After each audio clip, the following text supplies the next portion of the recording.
Good afternoon everyone.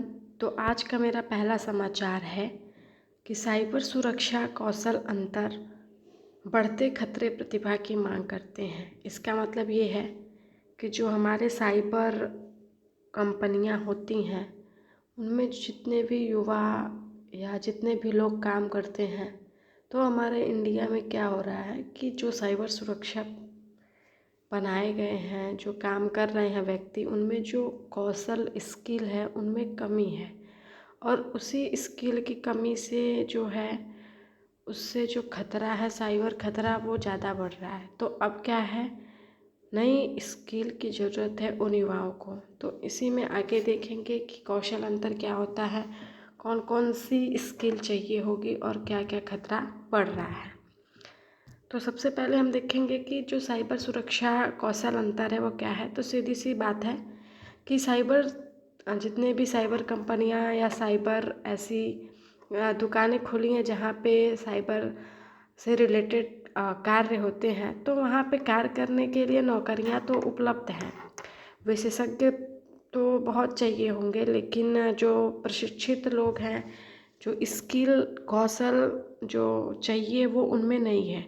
तो यही है कौशल अंतर। कौशल अंतर का मेन मतलब होता है कि वो व्यक्ति जो साइबर का कार्य कर रहे हैं उन लोगों में प्रशिक्षण, ट्रेनिंग और कुछ कौशल स्किल की कमी है।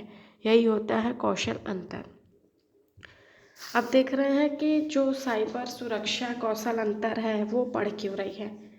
तो जैसे आप लोग जानते हैं कि जो डिजिटलाइजेशन हो रहा है, मतलब हर कार्य जो हो रहा है वो ऑनलाइन हो रहा है। तेज़ी से डिजिटलाइजेशन, हर कार्य ऑनलाइन प्रक्रिया द्वारा हो रहा है।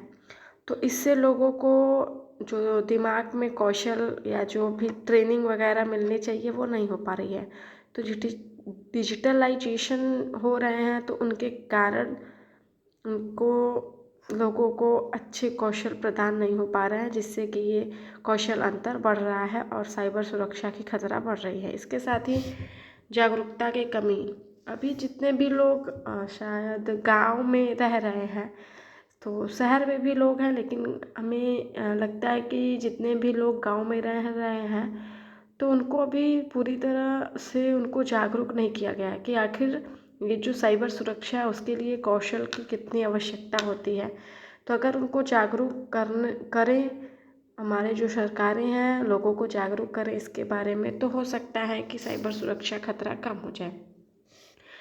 अब जब लोगों के पास कौशल नहीं है, पूरी जानकारी नहीं है कि साइबर को सुरक्षित किया जाए, हैकिंग को रोका जाए, तो इससे साइबर हमले भी बढ़ रहे हैं। नई नई तरह के आप पे मोबाइल पे मैसेज आ रहा है कि ये हैक हो गया, वो आपका क्या बोलते हैं ऐप हैक हो गया। बहुत से साइबर लुटेरे आ गए हैं जो कि हमारे मोबाइल ऐप को हैक कर ले रहे हैं। करोड़ों करोड़ों, लाखों लाखों रुपए एक ही मैसेज में निकाल ले रहे हैं बैंकों से। तो ये इसके साथ तेज़ी से जो डिजिटलाइजेशन के साथ साथ जो नए नए तकनीक आ रहे हैं, एआई वगैरह, इन सब के कारण भी लोग कौशल नहीं सीख पा रहे हैं, लोग जागरूक नहीं हो पा रहे हैं अपने कार्य के प्रति। तो इससे साइबर सुरक्षा का जो कौशल अंतर है वो और बढ़ रहा है। इसके साथ ही साथ जो हम लोग देखेंगे कि कौशल अंतर बढ़ने से खतरे क्या हैं, तो वही हमने आपको बताया कि अब लोगों के पास कौशल नहीं है, सिक्योरिटी नहीं लगा पा रहे हैं, लोग अपने डेटा को सुरक्षित नहीं रख पा रहे हैं। कैसे सुरक्षित रखा जाए, उनमें कीपैड पासवर्ड क्या रहना चाहिए, मजबूत लॉक रहना चाहिए। तो इससे डेटा की चोरी हो रही है। डेटा चोरी के साथ साथ लाखों रुपए जो साइबर चोरी कर लुटेरे हैं, साइबर लुटेरे, वो पैसा ले रहे हैं, व्यक्तियों का गायब कर दे रहे हैं, चोरी कर ले रहे हैं, जिससे उनको आर्थिक नुकसान हो रहा है। इससे साथ ही साथ अगर हर एक 10% का जो क्या बोलते हैं, ऐसे अगर आर्थिक नुकसान होगा तो सीधी सी बात है इस नुकसान का जो प्रभाव है वो हमारे राष्ट्रीय पे पड़ेगा, जिससे कि उनको सुरक्षा खतरा होगा। इसके साथ ही साथ लगातार जो साइबर से जुड़े क्राइम हैं वो बढ़ते ही जा रहे हैं। इसका अंतर है कौशल अंतर। इसकी कमी, कौशल की कमी से ही ये सब खतरे बढ़ रहे हैं। तो इसको घटाने या बढ़ाने के लिए बहुत से कौशल हैं जिनकी मांग की जा रही है। तो सबसे पहले है नेटवर्क सिक्योरिटी। नेटवर्क सिक्योरिटी का मतलब है कि जितने भी हमारे नेटवर्क हैं 2G 4G है ये सब, तो उनको पहले आप पासवर्ड लगा के एक अच्छी मजबूत सिक्योरिटी के साथ अपने नेटवर्क को लॉक करना चाहिए। इसके साथ एथिकल हैकिंग होनी चाहिए। एथिकल हैकिंग का मतलब कि आप कोई भी वर्क करें तो वो एथिकल मतलब कि गलत तरीके से ना करें, अच्छे रूप में अच्छे तरीके से करें। क्लाउड सिक्योरिटी एक आता है जो कि पूरी तरह से सुरक्षित है साइबर को सुरक्षित रखने के लिए। और साइबर फॉरेंसिक एक होता है जहाँ पे कई तरह की तकनीकी पूर्ण बातें बताई जाती हैं, सिक्योरिटी पासवर्ड बताए जाते हैं। तो इन सब की जो मांग है वो बहुत ही ज़्यादा है साइबर में, साइबर सुरक्षा के खतरों को कम करने के लिए। इसके साथ ही हम देखेंगे कि जो समाधान है, समाधान जैसे हमने आपको बताया कि कौशलों की कमी है, तो सबसे पहले सरकार को चाहिए कि जो युवा साइबर कंपनियों में साइबर जो अलग अलग लोकल साइबर मार्केट खुले हुए हैं, तो ऐसे पहले उनको ट्रेनिंग दी जाए सरकार की तरफ से, उनको अच्छी शिक्षा प्रोवाइड की जाए, कौशल प्रोवाइड किया जाए, तब जाके कुछ समाधान निकलेगा, साइबर का खतरा कम होगा। सरकारी पहल, सरकार के तरफ से ये वर्क होना चाहिए, सरकार के कुछ जागरूक होने चाहिए, वो लोगों को जागरूक करें इसके प्रति। साथ ही साथ ऑनलाइन प्लेटफॉर्म, ट्रेनिंग और कौशल तो सही है, शिक्षा को तो देना ही चाहिए, लेकिन ऑनलाइन प्लेटफॉर्म के तरीके से भी सरकार चाहे तो ये समाधान कर सकता है। महिलाओं और युवाओं को बढ़ावा, ज़्यादातर आप देखेंगे कि साइबर कैफ़े हो तो यहाँ पे जो महिलाएं हैं उनको ज़्यादातर ये होता है कि उनके पास कौशल स्किल की जानकारी नहीं होती है। तो ऐसा नहीं है, महिलाओं को भी और युवा जो हैं उनको भी बढ़ावा देना चाहिए, जागरूक करना चाहिए कि आप साइबर के वर्क को इफ़िशिएंटली और इफ़ेक्टिवली कर लें, कुशलतापूर्ण करें। अब साइबर सुरक्षा ज़रूरी क्यों है? जैसा हमने आपको बताया, आर्थिक नुकसान हो रहे हैं, पैसों के लेन देन हड़प हो जा रही है, पैसों की चोरी बहुत हो रही है, डेटा की चोरी हो रही है। तो डेटा की सुरक्षा के लिए सबसे पहले ऑनलाइन लेन देन सुरक्षित हो, कोई भी आपके पैसे को, कोई भी आपके ऐप को हैक ना कर ले, इसके लिए साइबर सुरक्षा बहुत ही ज़रूरी है। साइबर अपराध को रोकने के लिए अगर आप साइबर सुरक्षा, साइबर जो सिक्योरिटी पासवर्ड हमने आपको बताया, अगर वो मजबूत रखेंगे तो साइबर अपराध भी कम होंगे, जिससे राष्ट्रीय सुरक्षा भी बनी रहेगी, व्यापार और राष्ट्रीय सुरक्षा भी बनी रहेगी।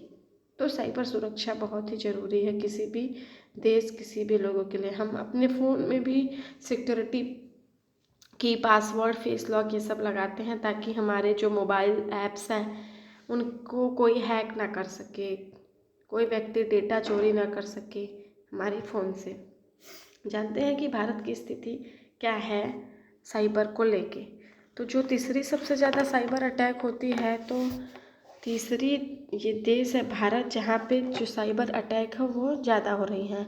इसका कारण ये है कि यहाँ पे प्रशिक्षित जो विशेषज्ञ हैं साइबर के वो नहीं हैं, कौशलों की कमी है उनके दिमाग में, उनको ट्रेनिंग प्रोवाइड नहीं किया जा रहा है, लोगों को जागरूक नहीं किया जा रहा है साइबर के प्रति। तो इससे ज़्यादा भारत में 2023 में पिछले 2 साल में 13.91 लाख जो है वो अधिक साइबर अपराध दर्ज हुए। मतलब कि जो साइबर लुटेरे हैं उन्होंने भारत में इतने ज़्यादा लाख से अधिक जो है वो लोगों के पैसे हड़प किए होंगे, लेन देन उनका कुछ अच्छा नहीं हुआ होगा ये, और डेटा की चोरी की है। इसके साथ ही ये जो वेबसाइटें हैं सरकारी और बैंक की, जो सरकारी वेबसाइट, उनको हैकिंग के मुख्य निशाने बनाते हैं। आप जानते हैं कि ये जो साइबर होते हैं वो बड़े बड़े कंपनियों, बड़े बड़े बैंकों को लूटने की जो है वो हैकिंग व्यवस्था बनाते हैं। तो ये वेबसाइट ही सबसे पहले उनके निशाने में आती हैं। भारत में लगभग 5 लाख साइबर सुरक्षा विशेषज्ञों की कमी है।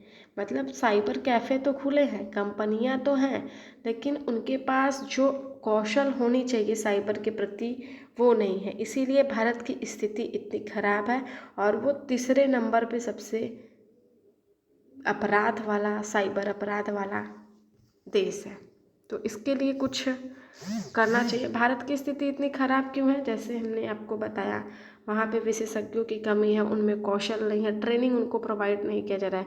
साइबर अपराधियों के लिए आसान लक्ष्य है। अब जब विशेषज्ञों की कमी है, लोगों को पता नहीं है कि सिक्योरिटी कैसे लगाया जाए अच्छे से, जो कि पैड या लॉक्स होते हैं, पिन पैटर्न क्या होना चाहिए, तो जो साइबर अपराधी होते हैं तो उनको क्राइम करने के लिए पिन पासवर्ड को तोड़ने की आसान प्रक्रिया मालूम होती है, तो वो अपराध कर सकते हैं। अब जो हमारे भारत की जो साइबर जो कमज़ोर डिजिटल सुरक्षा है, क्योंकि वो उनको नहीं पता है कि जो डिजिटलाइजेशन है उनको कैसे करना चाहिए, अप्लाई करना चाहिए, तो उनको नहीं पता है। कानून भी जो है वो भी साइबर पुलिस की कमी है, वो भी कंपनियां जो हैं वो, और साथ ही साथ जो सरकार, जो हमारे कानून है, वो भी पैसा अधिक खर्च नहीं कर रही है, सोच रही है कि क्या ही होगा। तो इससे सुरक्षा का खतरा और भी बढ़ रहा है और भारत की स्थिति इसीलिए सबसे ज़्यादा खराब है। सिर्फ कौशल की कमी है भारत में। कंपनियां भी ऐसी बहुत कंपनियां हैं जो कि पैसा नहीं लगाती हैं साइबर के प्रति और सोचती हैं कि छोटे से ही पैसों में, कम ही पैसों में हमारे जो साइबर है सिक्योरिटी उनको बेस्ट प्रोवाइड हो। तो ये बहुत से यहाँ पे हैं। अब आंकड़े देखते हैं कुछ, तो हर 11 सेकेंड में भारत में एक साइबर हमला होता है।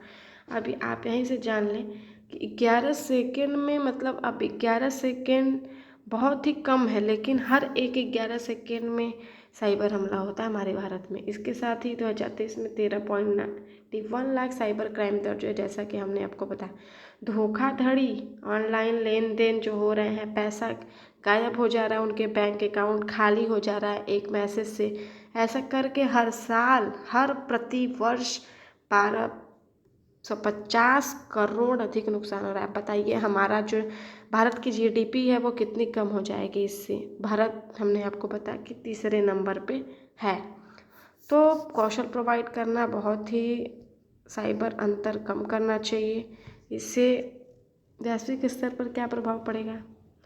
अब वैश्विक स्तर पर 35 लाख साइबर विशेषज्ञों की कमी है, तो उनको कौशल प्रोवाइड करना, ट्रेनिंग प्रोवाइड करना, ऑनलाइन प्लेटफॉर्म देना बहुत ही इम्पोर्टेंट है। अमेरिका, यूरोप, भारत, जापान, जबकि जापान की टेक्नोलॉजी जो है वो सबसे ज़्यादा अच्छी है, मानी जाती है कि जो जापान की टेक्नोलॉजी है वो सबसे अच्छी है, लेकिन फिर भी सबसे ज़्यादा ये देश, 4 देश मिल के इनका सामना कर रहे हैं। और भारत में तो लगभग 5 लाख सुरक्षा प्रोफेशनल्स की कमी है, क्योंकि लोग अपने वर्क स्किल पे काम नहीं कर रहे हैं, प्रोफेशनल नहीं, प्रोफेशनल तरीके से नहीं वर्क कर रहे हैं इसके प्रति।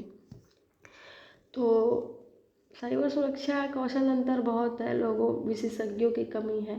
इसका कारण ये है कि महिलाएं, हमारे जो अच्छी प्रशिक्षित महिलाएं हैं उनको नहीं जागरूक किया जा रहा है। युवा, आजकल के युवा भी बस जेन जी हैं, उनको तो क्या कहना ही है। तो इन सब का ध्यान रखते हुए सरकार को पहल करनी चाहिए अपने साइबर सुरक्षा के प्रति। थैंक यू, धन्यवाद।